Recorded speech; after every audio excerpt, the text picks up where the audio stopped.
એટલે જે અન્નની પરખ કરવાવાળો મહાવિદ્વાન વ્યક્તિ હતો એણે ઘઉંના દાણા થોડા ઘણા હાથની અંદર લીધા અને કહ્યું કે આ જે અન્ન છે એ પાપીના કમાઈનું અન્ન છે, માટે રાજા સાહેબ આ અન્ન તમારાથી ખવાય નહીં, ન કે આ પાપ તમારી અંદર આવ્યો. બોલા એમ તો કે હા. તો એમ કે આ પાપીનું અન્ન છે તો એના માટે અમારે શું કરવું?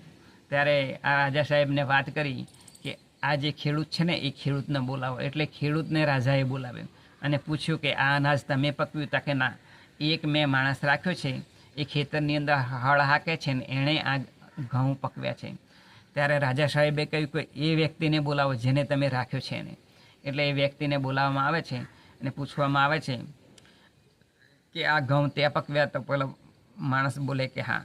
તો તું શું કરતો હતો પહેલો? તા કે હું